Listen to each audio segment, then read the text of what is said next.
Hello guys, my name is Vishal Barod. I'm your host and today we are going to learn Recon for bug bounty. Before getting started, I'd like to introduce myself a little bit. My name is Vishal Barod, aka Shunya. I'm a bug bounty hunter. I'm a cybersecurity professional with around 5 years of experience. I've been hunting on various programs, bug bounty programs, like programs hosted on HackerOne, RDP programs, Bugcrowd, Zerocopter, etc.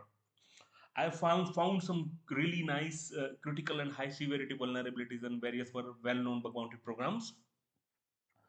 Apart from cybersecurity, I'm a football fan. I'm a reader. I like to travel to new places. Uh, okay, so that's about me. So talking about bug bounty, I see many people texting me on LinkedIn that how you do recon, what is your approach, how you select a target. So unfortunately, I'm not able to answer all of them. That is the reason why I decided to make this video. So this video is going to be about recon. Note that we won't be doing any manual pen testing in in this video. This video is going to be solely focused on the recon techniques. And for the manual testing, I will be making new videos. I will be making videos that I might be uploading in the future. The videos can be about XSS, business logic error, server side vulnerability, etc. Okay, so I'd like to give you a little bit of overview of what we are going to do today. We will be starting with target selection. I'll be telling you how you can select your target. We will be expanding the attack surface. Once the target is selected, we are going to learn that how we can maximize the attack surface that we have, because the bigger the attack surface, the bigger will be the number of vulnerabilities that we get.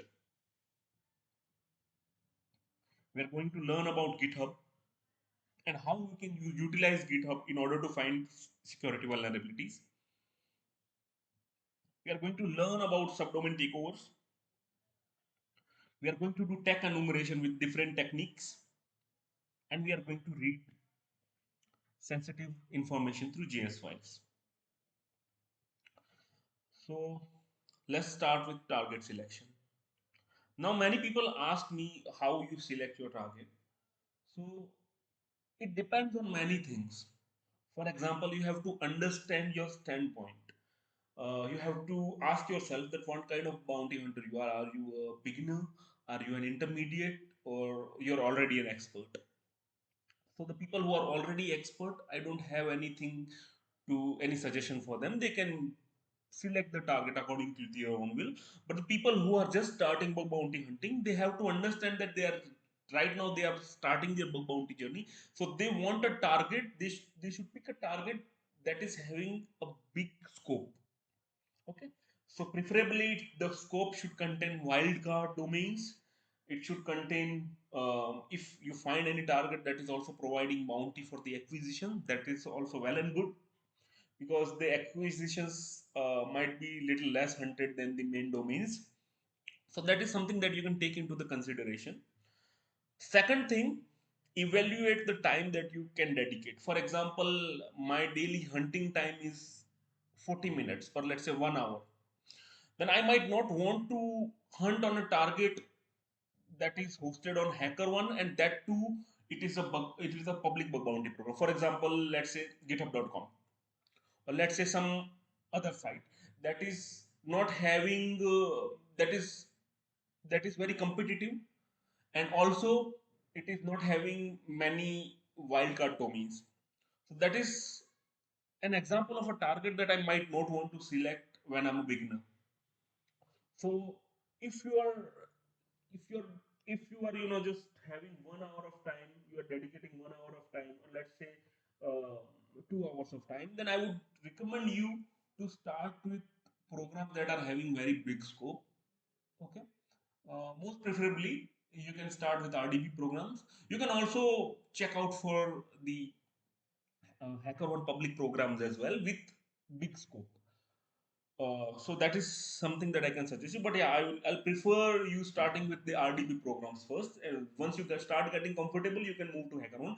The reason is because even if you report invalid bugs, or let's say duplicate bugs or informative bugs on the RDP program, there are no consequences. But if you report informative bugs or duplicate bugs, that is going to affect your reputation on HackerOne. So the best thing is to start with the RDP program. Once you get a little bit of confidence, you can move to the HackerOne public programs. Now, the third thing that you need to take into the consideration is your strength. Some people are really good with finding vulnerabilities on social media sites. Some people are really good with finding vulnerabilities on e-commerce sites, and the same people are not able to find vulnerabilities in crypto trading sites, right? So you have to decide that what kind of features you like the most. If the kind of person who can test the social media really good, then you can just go for the social media sites. If you are the kind of person who like to test the e-commerce features, then you can prefer e-commerce sites. So this is also something that you can take into the consideration while selecting a target. Now, this is really important. Expanding the attack surface. So what do I mean by expanding the attack surface? Let's say you have the target Bentley. You have the target Bentley.com. Okay, you have this target with you. So the first thing that you might want to do is to enumerate these subdomains, right? For example, you can use subfinder tool to enumerate subdomains. I'm going to enumerate subdomain of another domain, connexity.com, because it would be not be giving me very too many subdomains. For this bentley.com, the list is very big, so I'll run it over here. And you can just use one more tool, httpx, with the flag dash dash title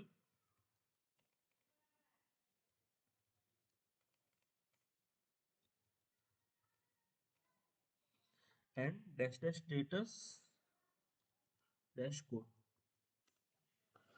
If you are going to use this command, this is going to run two tools at the same time. It is going to feed the output of this particular uh, command to this tool httpx, and it is going to the httpx tool is going to show the title and the status code of the subdomains that are enumerated by subfinder for this particular target. So I'm going to let this run.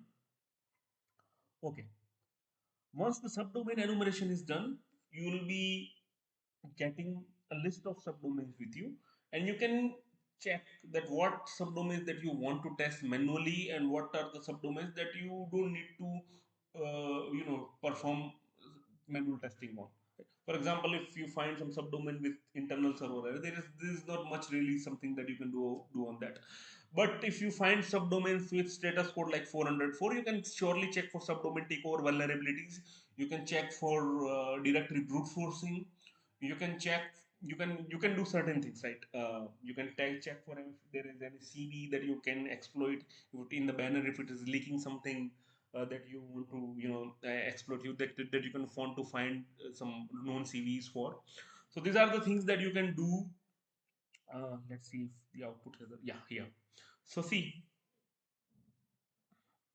here you can see this subdomain is giving 404, but in the title it is not showing something. No worries.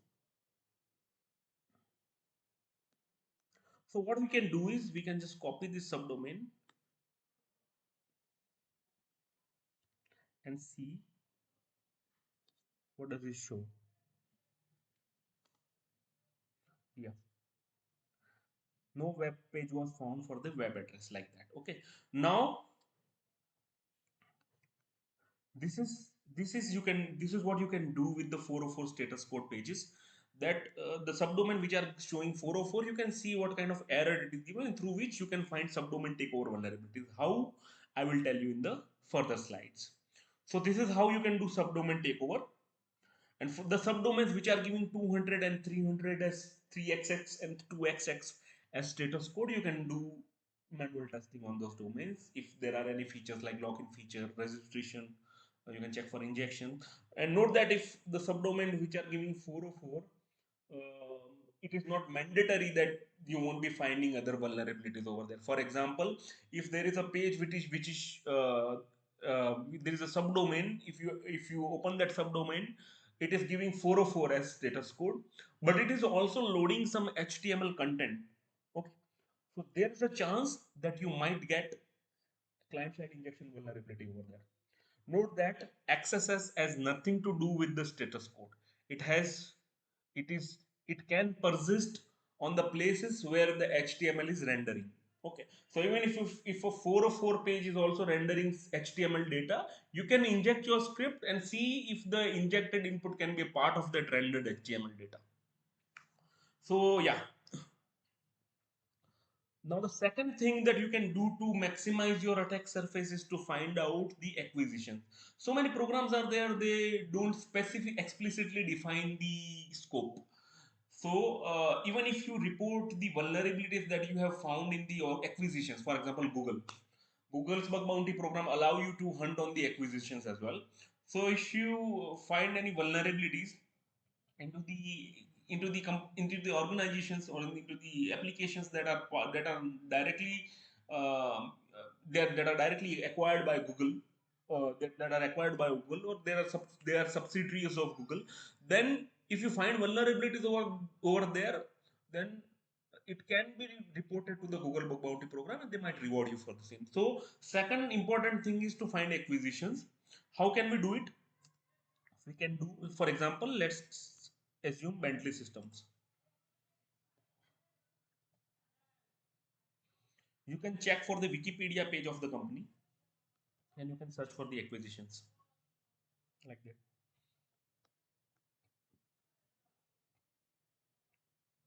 You can see many acquisitions over here, here, here, here, like this. So one source is Wikipedia page. You can find acquisition if the page is already existing for that particular organization on Wikipedia. You can check the Wikipedia page and you can search for the keyword acquisition. Second thing is you can check on the Crunchbase.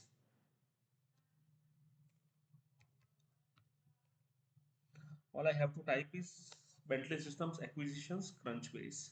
It's going to load me the page of, and here you can see 35 acquisitions are there. Unfortunately, you won't be able to see all the acquisitions over here because to see all the acquisitions you have to buy the premium. Uh, but also trial version is available. So for a limited time, you can just check out the acquisitions. But yeah, most of the organization might not have this many acquisitions, so you can surely won't just check out on Crunchbase. If the result might not come, it's not necessary that the result is always 35 for your target, or more than 6 7 for your target. So I think the initial 10 or 15 result it is showing for free. The rest of the result you have to pay for that. So but you can go for the trial version, and even if when it is expired, at least you can see if for the organization who are not having this many acquisitions, you can see all the results. So Crunchbase is the one. Another thing that you can do is check on crt.sh. For this you have to enter the organization name that is inserted in the SSL certificate by the organization. For example, bentlysystem.com. Here I'm going to check the SSL certificate over here, and I'm going to see the organization name. Here, the organization name is not the part of the SSL on this particular domain, main domain. So I'm going to check for other domains. Let's see if I go to other domain when I click on the login. See here. Okay. So the domain is changed. I'm on a subdomain ims.bentley.com. I'm going to click on the certificate, and here I can see the organization name. Right? I'm going to copy it. Remember one thing, whenever you use any dork or any search, whether it be a CRT search, whether it be Google search, Google dorking, whether it be a Shodan dorking, whether it be a census dorking, or whether it be a GitHub dorking, You don't have to use a comma, because comma is a separator. If you use a comma, it is going to show two different keywords. One will be Bentley systems, another will be incorporated. So I remove the comma and I search,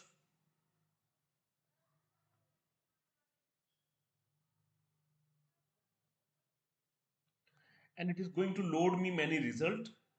For example, here you can see bentley.com, and you notice that all the subdomains, not all the subdomains are bentley.com. You will find some different domains like this.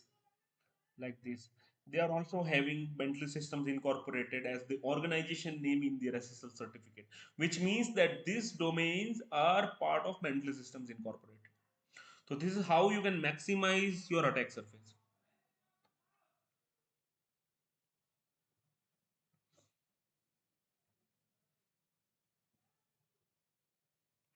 Now, one more thing that you can do is to check on AAD internals. So this is a PowerShell script, PowerShell module. You can just download the module from here, and you can load it into your Active Directory. Into your PowerShell, and then you can use this PowerShell module to do the Ocean.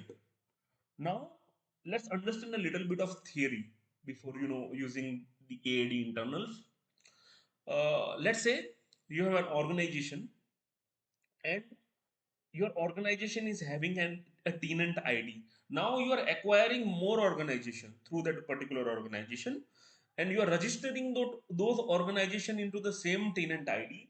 Then if you search, let's say the organization is bentley.com. If you search the organization name over here,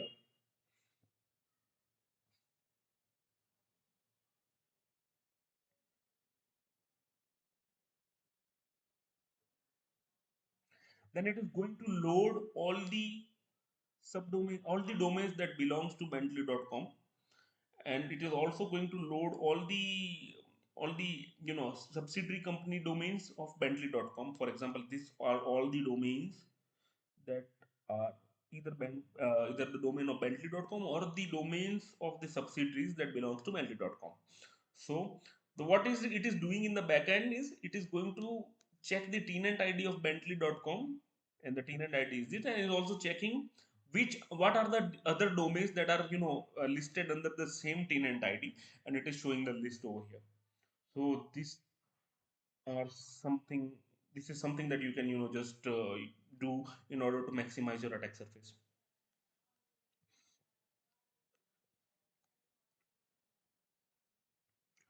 Okay. uh, Now let's talk about docking, how you can maximize your attack surface using docking. So let's start with Google Docking. So let's take an example of Taboola. So in the Wikipedia page of Taboola, you can see the acquisitions that it made.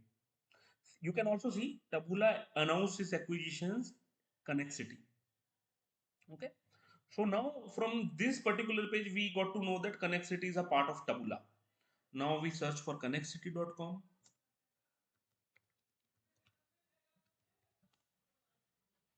and when we open it,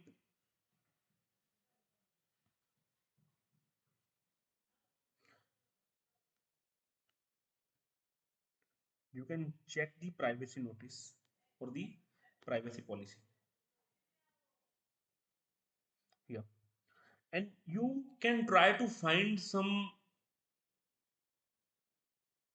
string that can be used as an input for Google Doc. For example, I can just simply type Taboola over here.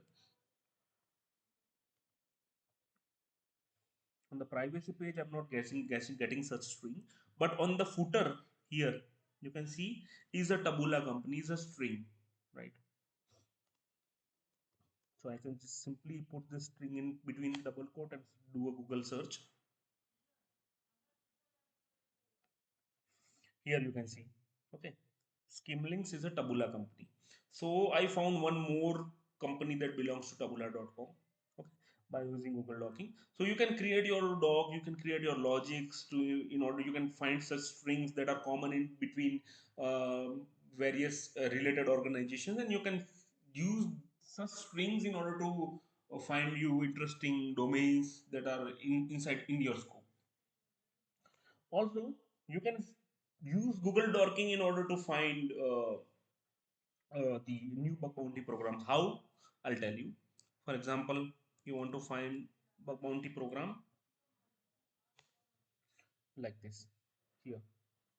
So, what I'm telling through this Google Doc, what I'm going to search is, it is going to search the URL bug bounty slash bug bounty that ends with slash bug bounty after 2024.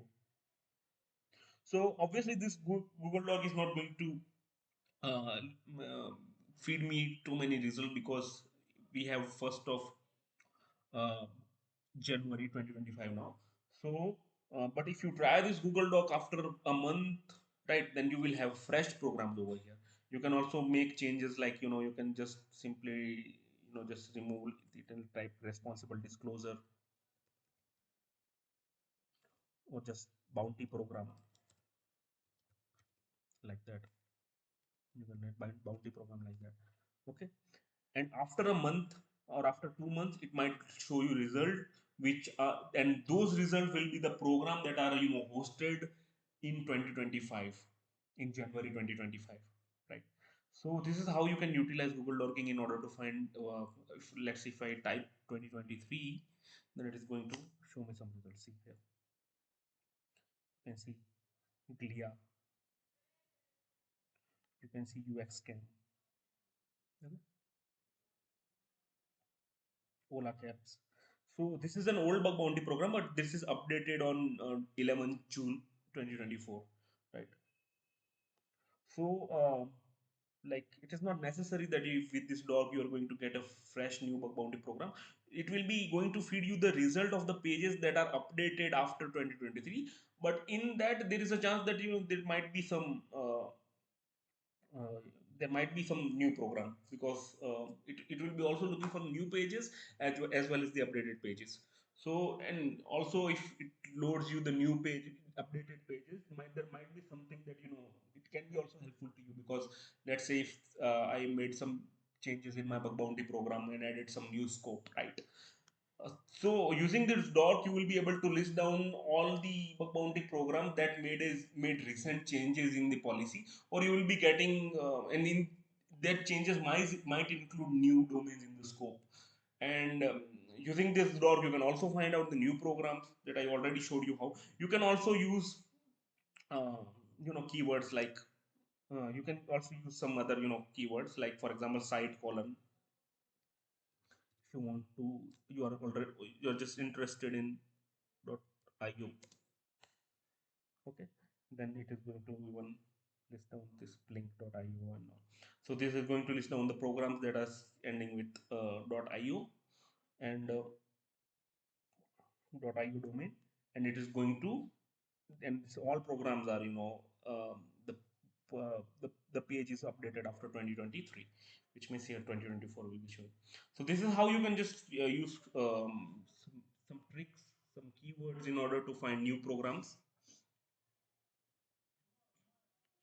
I'm not going to take a lot of time in Google Docking because uh, there is too much in that. I mean, like you can just simply go to Google Hacking Database and find so many keywords, and you can explore the keywords by your own. It will be a really big video because if I just take too much time in Google Docking. So yeah, I needed to give you a basic idea and how docking works, and you can find the you can utilize docking in order to maximize your attack surface. So here we only talked about Google docking, okay. Now let's talk, we already finished the crt.sh. Now let's talk about asset discovery tools, census and shodan. Okay, let's talk about shodan first. I log into shodan.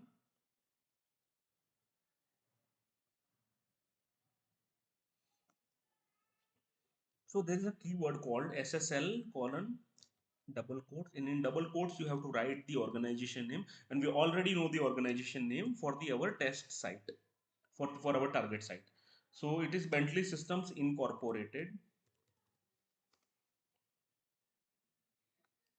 We search it, we're going to move,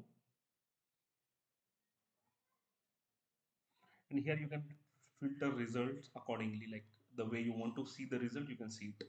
If I want to see the results on the basis of the titles, I can just select HTTP column title. It is going to show me the results like this, and I can do the testing accordingly. Okay. So you can utilize shodan in order to do your testing. Now let's talk about census.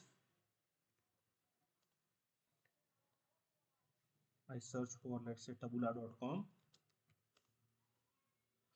It is going to show me results. And if I want to, I'm only interested in the sites, the domains or subdomains of tabula.com that are giving me 200 okay in the status response status, then I'm going to add at 200. Okay, then it is going to filter the results a little bit. Now there is one more interesting thing over here, ASN. So autonomous system number will be there, and there will be an FQDN name that it will be there. So I'm going to click on this tabula hyphen AS.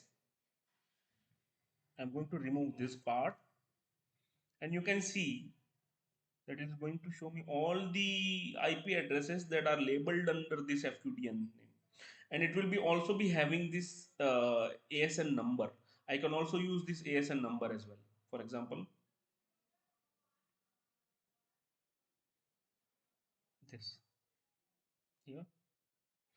See, I'm getting different results now.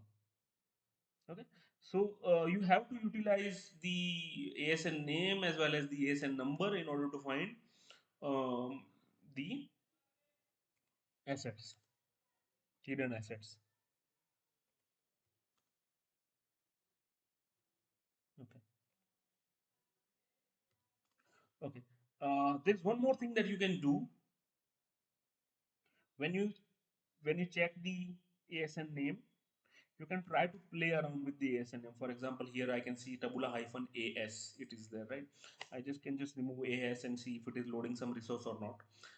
I can see. Okay, for example, if it is, so I can check for connectivity.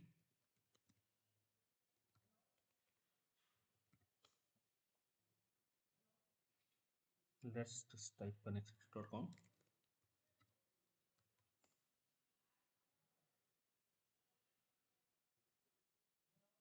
See here. So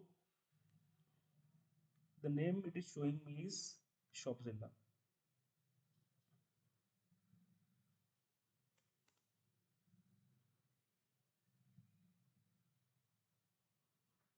Okay. So you can just try to play around with the ASN name like this hyphen EU. If you see any subdomain like shopzilla.eu, right, and you get an ASN name like Shopzilla like that here by searching shopzilla.com, then you can try to add hyphen EU, or you can, if you are getting in the previous example we got tabula hyphen AS, you can just simply try to remove AS and see if there is any label with the name tabula like that. So you, the idea is to write AS and try to, just write as many possible ASN name as you can in order to find out the possible labels in which you can find some new assets. So this is something that you can do, and you can find more assets.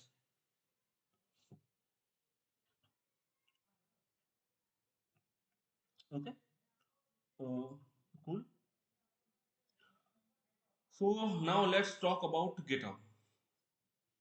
So GitHub is a really good tool, and you can utilize this tool in order to extract sensitive information.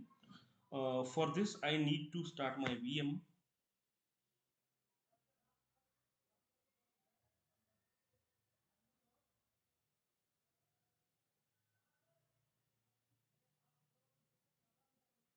Okay. So I'll tell you a little bit about GitHub. So GitHub is stored by used by the developer in order to deploy the code.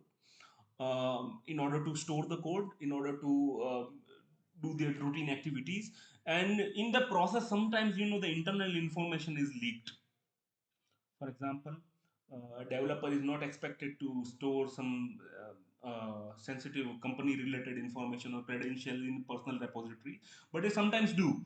And that can lead to breach, that can lead to account compromise, that can lead to system breach. uh, and the developers are not expected to store credentials in the public repositories, right? Test credential or anything sensitive in the public repository, but they sometimes do. So that can be extracted by the ethical hacker, the black hat hackers, and they may find that those access key, and they may utilize those access key in order to get internal access to systems and compromise users and systems.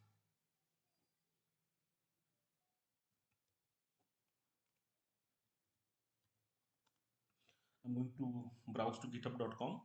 Let's say we want to check the repositories of google.com. So I'm going to type organization name here.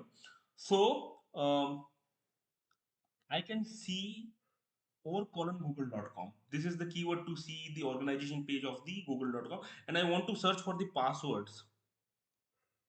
So this torque is going to search for the password keyword in all the repositories that are stored in the organization Google, which means it is going to search for the password in all these 2.7 password string in all these 2.7k repositories.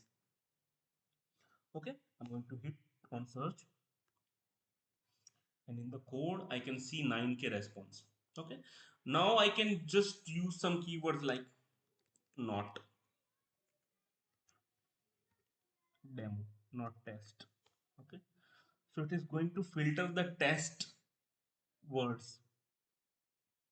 It is going to filter out the test strings in the output, and it is going to filter out the result for me.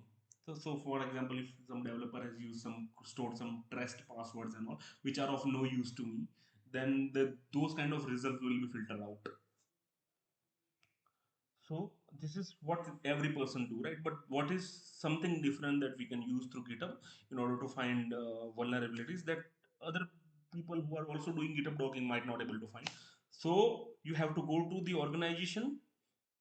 Let's understand one thing. If you are searching for password over here like this, it is going to show the strings, password strings in the repositories that are a part of google.com. Okay, but there is one more technique that you can do a search like this: google.com double quote password, like this. You can search like this. It is going to show a lot of results. For example, here 3.4 million result. Let's say I'm typing netflix.com password. It is going to show me 339.8k result, right? It is going to show a lot of results. The reason is because it is going to search in all the repositories. For example, if I create a repository now and I just add a code in it with the keyword netflix.com and password, that that result is also going to show up with this dot. So the likelihood of finding something really meaningful through this keyword is very less, but the surface is very big. If you find something with the previous keyword org colon organization name and then keyword, then the likelihood of those credential to work is really high, because this that data you all found from the google's repository, right? So yeah, here also you have to say, I'm not saying that you have to leave this one, you have to do testing here as well, but the point is the output that is going to come with this doc, you have to the output that you are going to receive from this dog is will contain too much of data, and you have to one by one understand that, and it might be false positive, right? And there will be too much of garbage that you have to deal with when you are using uh, this kind of search query. So yeah, now now let's talk about the what are the different things that you can do in order to find something sensitive before other GitHub Dockers find. So here you can see the organization page. This is the organization. You have overview, you have repository, you have projects, you have package, you have people. This is something that I'm interested in. I'm click on people, and I see this many people are a part of this organization. These are the GitHub account of these people. I can just click on the GitHub account of this guy, and I can see many repositories over here. Right now, I go to search, and now I search for password, or I can search for other keywords like secret here, and I can check the code one by one. If I'm able to find some secret or a password over here, there is a chance that this guy might be storing company related information in his private repositories, or sorry, in his personal repositories which are public. So I might able to find company data related to the data related to the organization, or secret key or access tokens or password or credentials, this kind of data in the private, in the repository of the developer who are working in the company, right? So you have to, all you have to do is to go and check the people page over here, people page over here, and you have to check the repositories over here. And if you get some password, for example, if you are able to find some password value over here, then you may utilize this password to, and if you are able to find the email of this guy, and if you are able to find a password, then you can use the password against that email in order to log into internal systems of google.com, right? That might also lead to an to compromise of system if you are able to find email and you are able to use, because many people use the same password to across different systems. So if you find any password, you can just, if the if let's say the if you need to log into some internal system in google.com, right? Then if the Google is using G Suite, then I can just try the email address and the password that I found from this GitHub dorking, and I might get access to the internal applications like internal Gmail or the internal assets. So this is how you can just use GitHub. Now I will tell you a little bit of more about GitHub. So talking about the repositories, just a second. So yeah, talking about the repositories, it is not always very handy that you open the repositories and you see the sensitive information. Sometimes you have to hustle a little bit in order to find the repositories, right? So you have to clone the repo, and you have to type the command git log. Okay, for example, this repo I already cloned. Okay, this repo is already cloned by me. Let's just try some different repo now.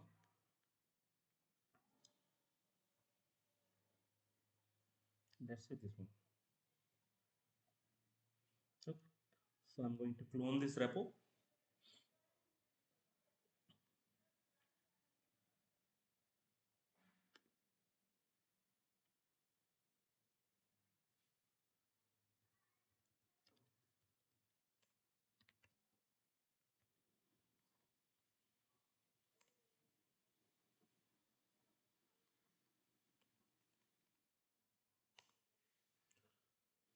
Okay, the repo is cloned. The repo name is dart. It's okay. Here, I'm going to see the content of the repo. Okay, so sometimes if you just browse the repo, you don't find something really sensitive in the repo, right? You don't find too much of information in the repo. So in those scenario, what you have to do is you have to git clone the repo, and you have to get inside the repo, and then you have to type the command git log. And if you type the command git log, you will be able to find the email address of the guy who is the author of that particular repo. Here you can also find the, and then you can use this email, okay, as a part of the doc that you're making here. For example, you can use like this, and then you can type password. Okay, So this is just one example. You can use your logic, you can use your ideas in order to you can just create your own logics to see if you can find something more, how you can utilize this email address in order to find sensitive data in on GitHub. But yeah, this is something that can be helpful in the scenarios where you are not able to find, you want to find the email address of the person who has deployed some particular feature, right?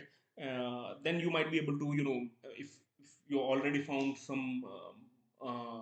the some authentication related vulnerabilities on a particular feature, and you are not able to find the admin person for that particular feature, that might be possible that the person who deployed the repo is the admin for the particular feature. So you can find the email address like that. So this is something that can be helpful to you in certain scenarios. Another thing that you can do is you can run a command git branch. It is going to show the current local branch.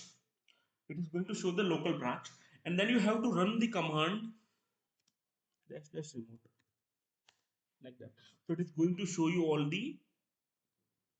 It is going to show you all the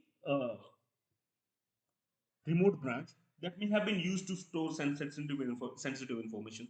So you can also explore these branches as well, right? So after typing this command dash dash remote, you will be able to get the other branches as well, where there might be some sensitive data is there. So this is something that you can do using using GitHub. You can just simply, if you are suspected about some repo, you can just simply git clone it and then use these things in CLI. Apart from this, there is also one more command called tig.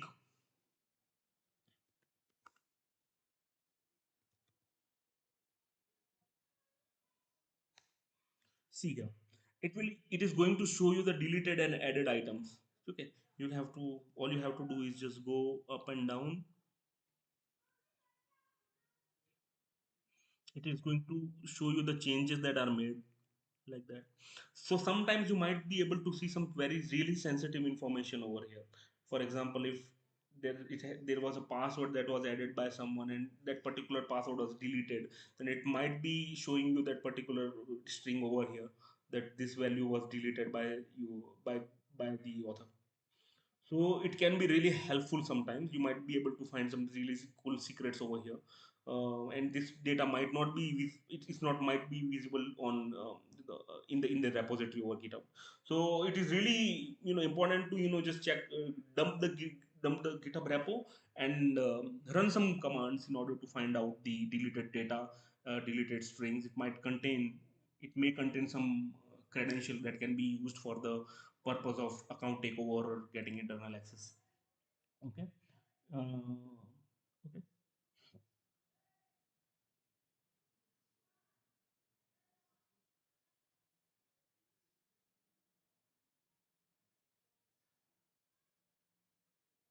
Okay. So if I just go down, let's see what are the other things that there. See here, you can see this commit section is also there. Okay.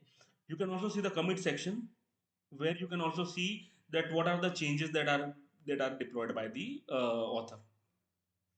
So you have to dump different repos for this, and you have to just run this command for the different repos in order to find something sensitive. The result might vary from one repo to another, but yeah, there might be some repos that might be directly showing you some deleted values of that might contain some secret tokens or the login credentials. There might be some repos that might not be showing some really sensitive data, or for example this one is not showing something really sensitive, but yeah, it differs from person to person. So it differs from the repo to repo. If you find some really good repo, then I mean, like, some really juicy repo, then might show you some more data. So this is something that you can do with GitHub docking.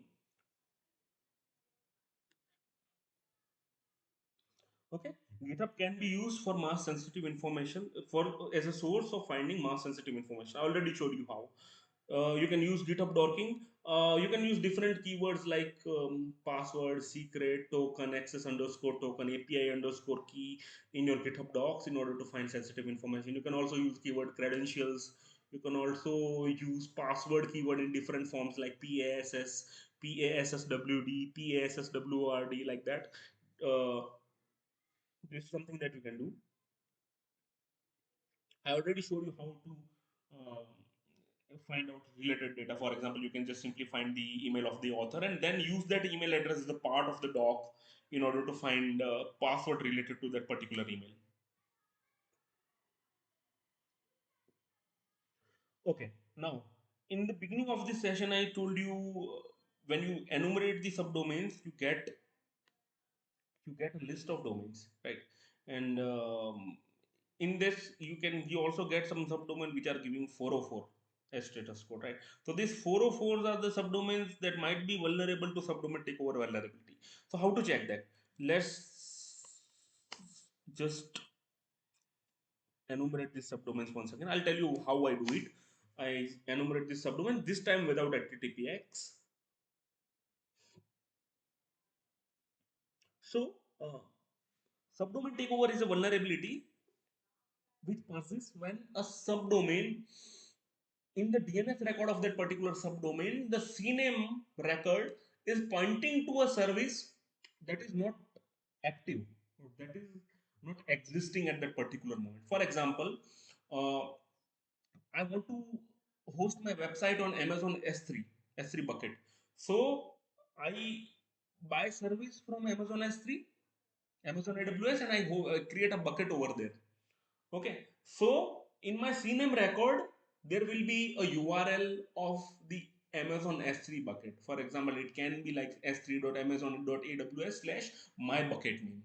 So, for example, I mistakenly deleted that bucket, and then anyone who is opening my website vishal.com, it is going to, in the CNAME record, it is pointing to s3.amazonaws.com slash my bucket name. Let's say it is vishal.com. Sorry, let's say it is slash vishal. Then if the bucket is not existing and anyone who claims the bucket, then he will be the he will be the person who will be controlling the data that has to be reflected on vishal.com, because my vishal.com domain is pointing to that particular non-existent existing bucket which is claimed by someone.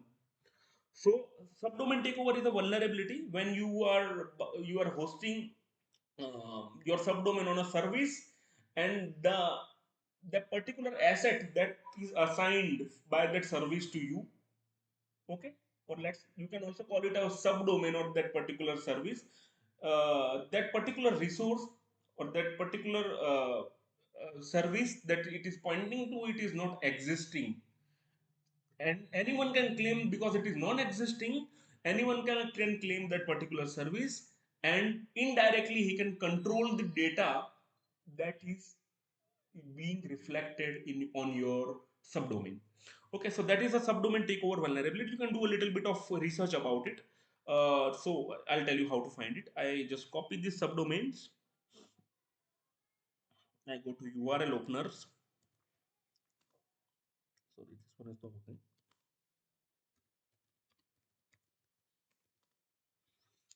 I go here.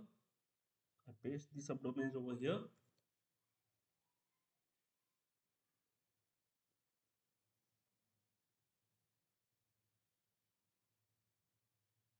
So I open all the subdomains like this in a single browser and check one by one which are giving 404 error. See here, this one is giving 404 error. Okay, so now what I'm gonna do is I'm gonna go to the site can I take over XYZ. Yeah,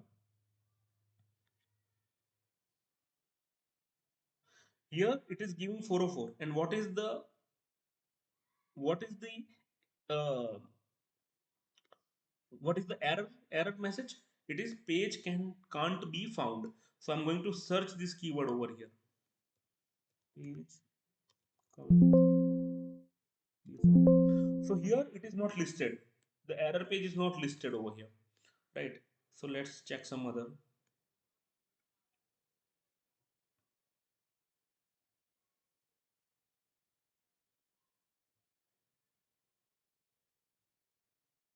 It is really important to manually check all the subdomains one by one. You don't have to rely this for this on the tools, because because if you check manually, there is more chance that you might find something, you don't make a mistake.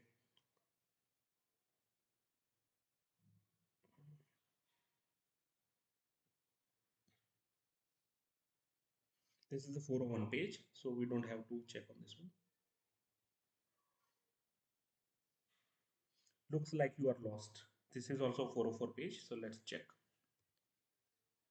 If you're confused that if whether it is a 404 page or not, you can just confirm it with the this httpx status code as well, right?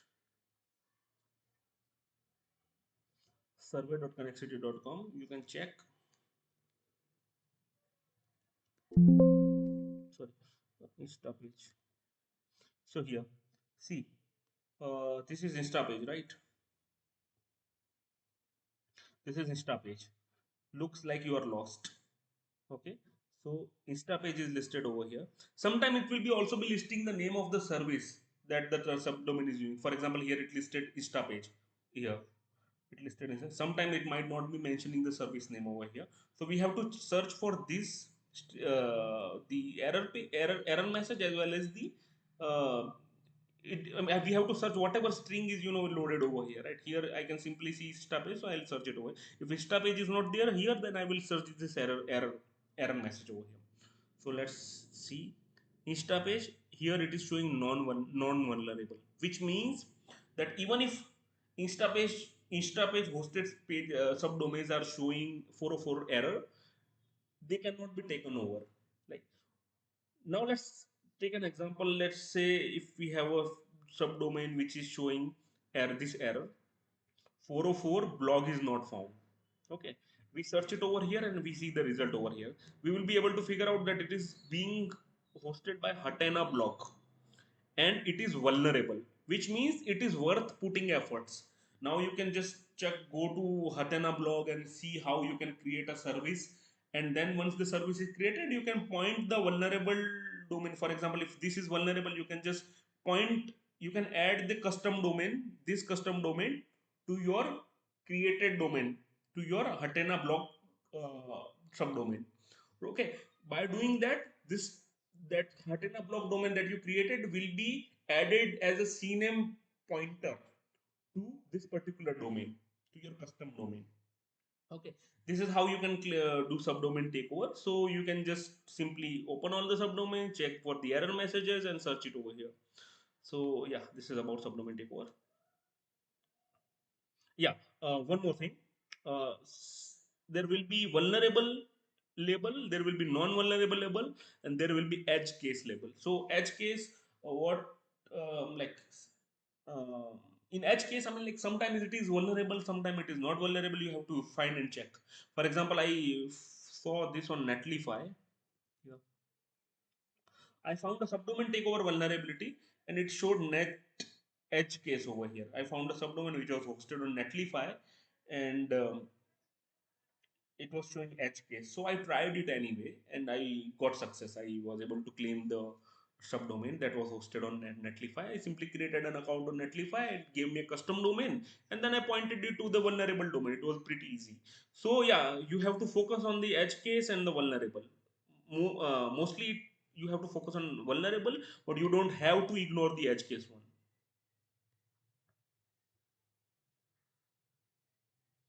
Okay. Now let's move to technology enumeration. So what is technology enumeration? You are hosting a website. Sorry, you have a website. You might be using multiple technologies in the website. For example, you might be using some specific version of a specific language to create that website. You have used some specific CMS. You have used some third party chat support service. You have used some specific backend CRM software solution. uh, yeah, there can be many technologies that you might have used in your application, and bringing those technologies into your application brings more vulnerabilities. For example, if I have a subdomain, I want to create a blog for my website, then I'm not going to design the blog all by myself. I'm simply going to use WordPress blog. I am going to use the WordPress service and create a blog for my site. But that WordPress service comes with vulnerabilities. It comes with plugins, it comes with themes. They have their versions, and the outdated versions bring their own separate vulnerabilities. So this is an example that how knowing technology can be really helpful. And these are the easiest catches that you can have in bug bounty. You have to find the technology, you have to find the version that the technology is used, the version of the particular technology, and you have to find if there are any CVEs, exploitable CVEs for those particular technologies. So first one is Wapalizer. You can use Wapalizer by installing it into the browser. It's a browser plugin. You can see what are the what are the JS components that are libraries are being used. What are the JS frameworks? For example, if I just go on sp5.com, this site, if I click on this, it shows me WordPress.com. It shows me WordPress and CMS, which means that the application is built on WordPress. But note that Vapalizer have his own weaknesses. For example, if the Vapalizer finds something like WP hyphen content, this keyword in the front end code, then also it is going to flag the website as WordPress, even if it is not WordPress. Okay, so this is something that you need to figure out. If even if the word you have don't have to blindly trust the tools, you have to cross verify. For example, for the WordPress site, you can simply cross verify it by WP hyphen content, like that. You can see sp5.com/wp hyphen content, which means that our main site, the one that we are hunting on, it is having a WP hyphen content directory, which means the WordPress is not confirmed. Sometimes we use this WP hyphen content and it shows the result. It shows a match, but it is not showing this domain over here. It is showing some other subdomain. So in front end, sometimes the other subdomain of that particular organization is also listed over here, and due to which the Vapalizer get confused. It matches this keyword and it shows the result that this site is working on WordPress, and in reality it is not. So you always have to confirm. Okay, so you can use a tool called built with in order to find the technologies. For example, we have to find the CMS, we have to find the JavaScript libraries that it is using, we have to find the other services that the domain is using. Then you can just simply go here and type any site. It is going to show you the data like this, that what it is using, right? See here, it is using the used plugins, like that. So you can research more about built with. Another one is nuclei templates. So nuclei is not just a vulnerability scanner, but it is really good recon tool as well. It has multiple templates in it. You can create your own customized templates. You can use any logic. You can use, if you find some payload, you can just copy an existing template and just replace the payloads, replace the flags, replace the text, and it will be your unique nuclei template. So you can create your own nuclei templates in order to find uh, vulnerabilities and in order to do technology enumeration. There are so many nuclei templates. They are not directly finding vulnerabilities, but they are providing the details about the technology being used. For example, there are nuclei templates for finding the version of WordPress. There are nuclei templates for finding some technology like Zabbix. And once these technologies are found, it also show the path that where exactly the technology is being used. So you can find out the vulnerabilities that are associated with those technologies, and you can find easy catches. Another thing that you can use is archive data. This is one of my favorite. You might have used wayback URL tools, but this is better. If you can simply just check web.archive.org/cds/search/cdx question mark URL equal to. Here you have to use, let's say I use star, sorry, I use star dot. You can also search for subdomains over here.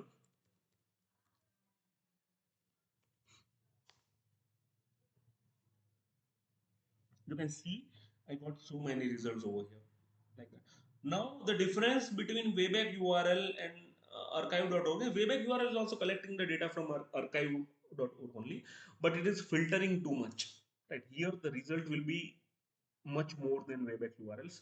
So you can, and it is a really good view. You can just simply Control F and search for keywords like admin, like that. You can find some admin, some paths. For example, if I found this admin path, I can try to fuzz over here, right?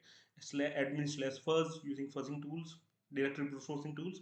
I can search for JS files as well, like this. Okay. uh, I can check for wp hyphen content if I see any WordPress directories here. See here, like this. Okay, so yeah, um, one thing that you have to take into the consideration is that, for example, if you visit this site and on the page, on the main page only you are seeing this WordPress, right? And let's say you are visiting some other site. On that site, on the main page, you are not seeing the WordPress. It is not showing a WordPress flag in the webalizer. Then you don't have to conclude that the application is not using, the domain is not using WordPress. It might be possible that it is using WordPress on some different page. For example, here. Yeah.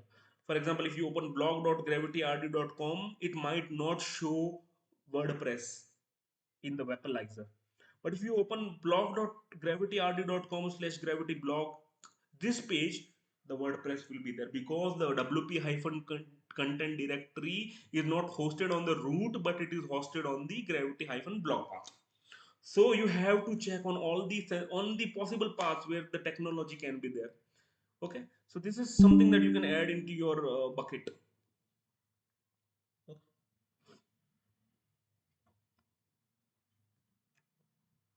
Archive is also done. Now you have to, you can use directory brute forcing for technology enumeration. Uh, let's take example of WordPress. So WordPress is very infamous for vulnerability that it brings, especially through the plugins and the especially through the plugins and the themes. So uh, if I have to test the WordPress websites, I will test for the common vulnerabilities like XML RPC. I will be testing for the brute forcing. I will check for the misconfiguration. And once it is all done, I'm going to test for the version of the plugin and the themes, right?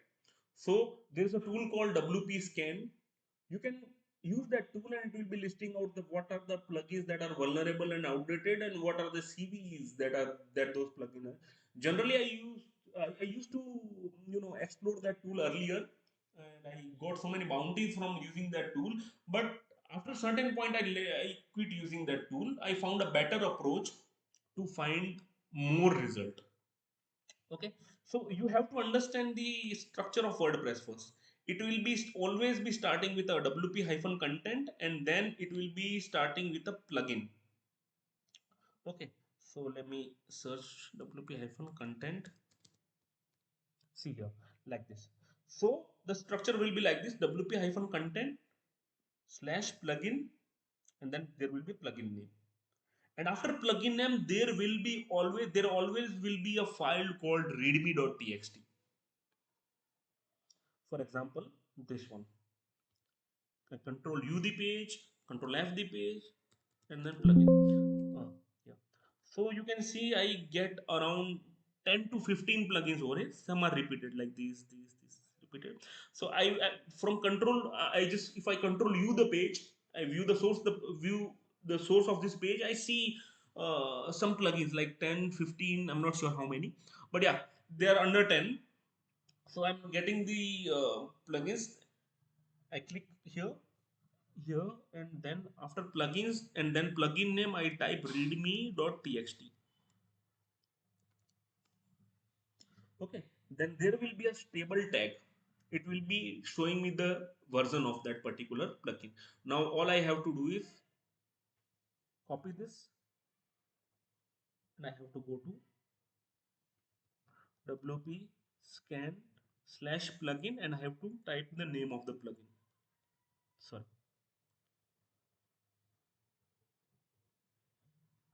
wp hyphen mega hyphen menu, wp hyphen mega menu. Okay, that is the name of the plugin.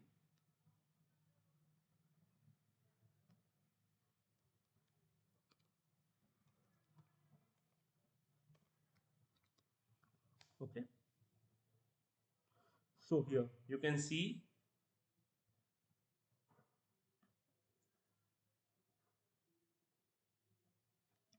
1.4.2. So these are the vulnerabilities. These are the vulnerabilities known for this particular plugin, and these are the versions that are vulnerable. These are the versions that are vulnerable. Okay, so now we can see what version that is this is using. So yeah, 1.4.2. Okay, 1.4.2 equal to greater than, sorry, less than or equal to, which means that this plugin on this site is also vulnerable to this vulnerability. True. Yeah, and there is no known fix for this. But the only problem is that this is authenticated vulnerability, means which means that in order to exploit this vulnerability, you have to be remain authenticated to the application. But let's say if the version was this 1.4.0, then it is not an authenticated vulnerability. See here, the all the steps are given. And you have to just follow the steps. Sometimes the steps will be not be very, not be a little bit, won't be any, won't be very complex. Just there will be just one URL, you have to just open it, that's it. For example, if you find an Elementor plugin somewhere, right, and if you search for the vulnerabilities or of Elementor plugin, there will be this vulnerability, DOM based accesses. So if you find a Elementor plugin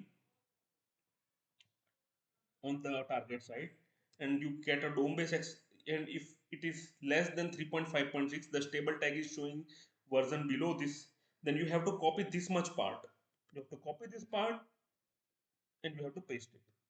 Let's assume that this is vulnerable to DOM based access vulnerability. I just have to paste it and hit enter, and it is going to give me a pop-up if it is vulnerable. Right now it is not giving a pop-up because it is not vulnerable. It might not be using the Elementor plugin, I'm not sure. Yeah, it is using Elementor plugin, but the version is 3.19.2. That is 3.5.6. So yeah, this is really easy catch.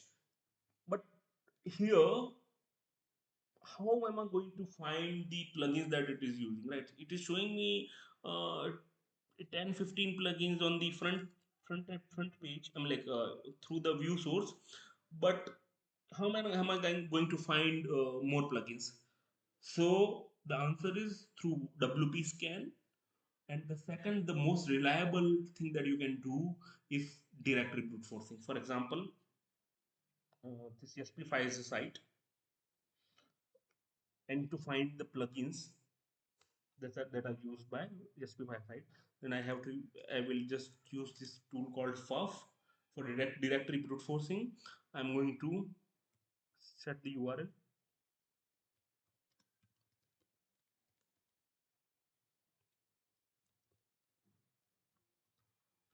sp5.com slash wp hyphen content. Okay, this is the path where the WordPress is hosted, right? WP hyphen content here, sp5.com slash WP hyphen content. Okay. Slash plugins slash fuzz slash readme dot txt hyphen w. I'm going to give it a word list plugins dash mc 200. Okay, so this is the word list that I'm using. It contains the name of all the WordPress plugins.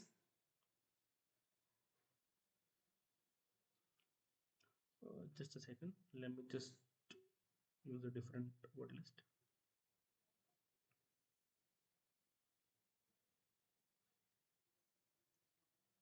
Here, I want to use this one.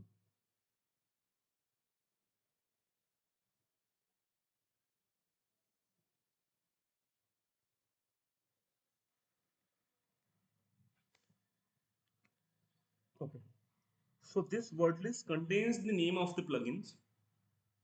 Okay. You can see.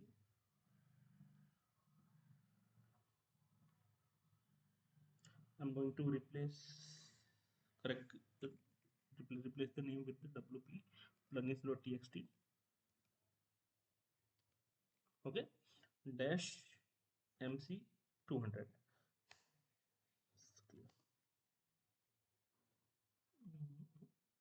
There might be some mistake. Okay.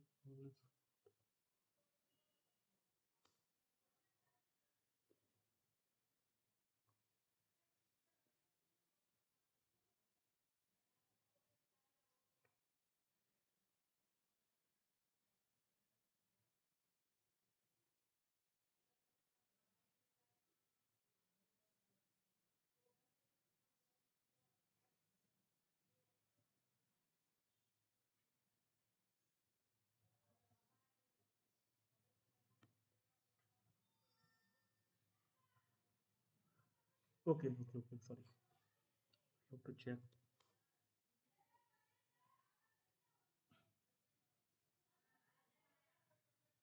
Fine. Okay. Okay. Sorry. Sorry. I need to put a space over here. See here. You can start the fuzzing like this. Uh, and there is one trick. Before you wait this long, okay, if the result is not coming and you have to confirm that your brute force is working properly or not, you can do one thing. You can just simply go to the site, your target site. You can check name of one valid plugin. For example, this WP hyphen mega hyphen menu. This plugin is an existing plugin that I already know, right? You can create a tst test.txt. You can write one two non-existing plugin name and then one existing plugin name. You can go here and then you can use the tst file first before running the main word list. See here, it shows 200, which means that it is actually finding out the existing plugin and showing 200 in front of that, which means I can rely on the this brute force. Sorry.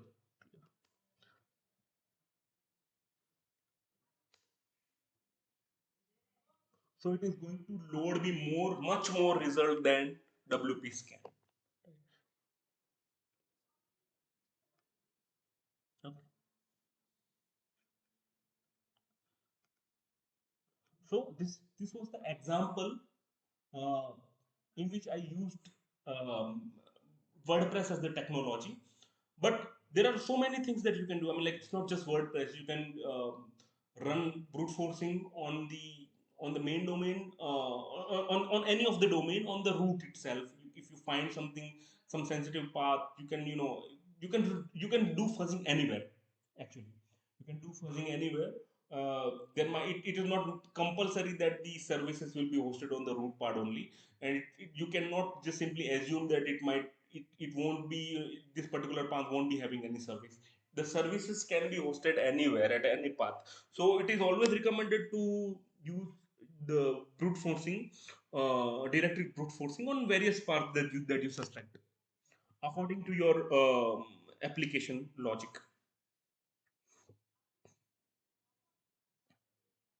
Here you can see it is loading results. I'm going to stop it. Okay. Okay. So now the last thing that you need to do while doing Recon is to read the JS files. For example, if you control U the page and if you see the view source of this page, you can simply search for .js files like that. Here you can see you can read these JS file, but these are mostly related to the WordPress only. So it might contain something sensitive, it might not contain something sensitive. Let's go to some other site. Let's say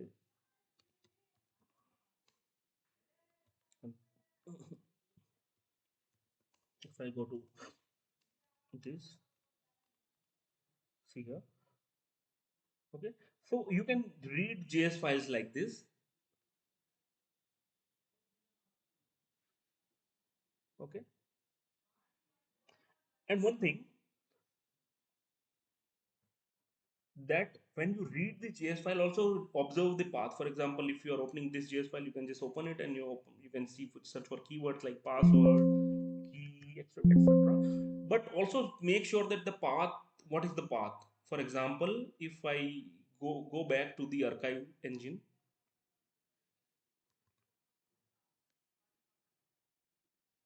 star.gravity.com.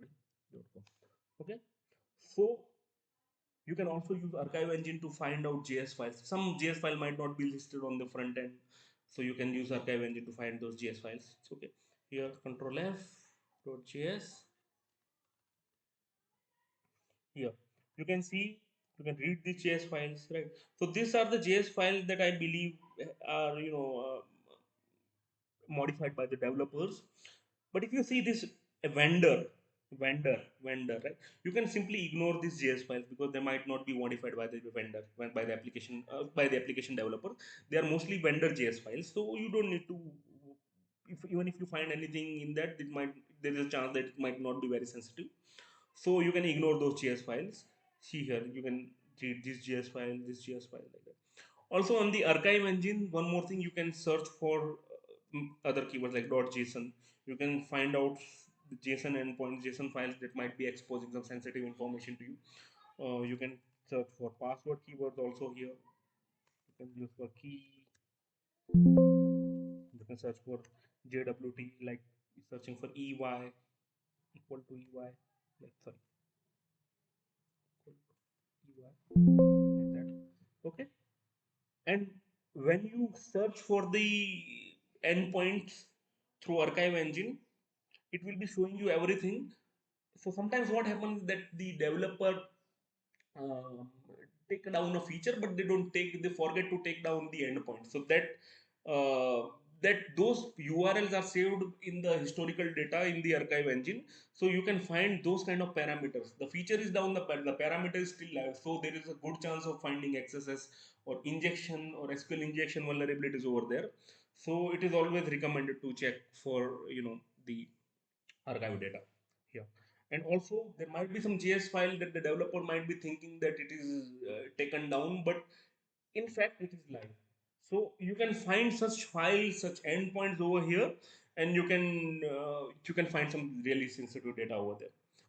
Inside the files, right? It can be a JSON file. It can also, you have to search for the, you can search for the PDFs as well. .pdf. It can be possible that some PDF is very confidential. For example, if this is a PDF, I'm opening it. It might contain some client data, right? It can be possible. You can search for Excel access. Okay. You can search for various extension and you can search for config. Might show you the path to some config files. So um, it can be possible that many of these endpoint might not work, but it's just a matter of one good URL that might lead you to some sensitive information leakage. Okay, so JS file is done. So that is all, end of the session. It was not a manual pen testing session. We didn't do any manual pen testing. It was just about how to decide your target, how to maximize your attack surface. There are still a lot of things to share, but I think this much is enough for today. And we will also be exploring manual pen testing. We'll be testing for, I'll be sharing the techniques to find cross-site scripting vulnerabilities, SQL injection. I'll be sharing the methodologies to find business logic error, the approach, how to automate certain things, etc. So hopefully that will be covered in the next video. For this video, I think this much is more than enough. Thank you so much for watching the video. Have a great day and happy new year.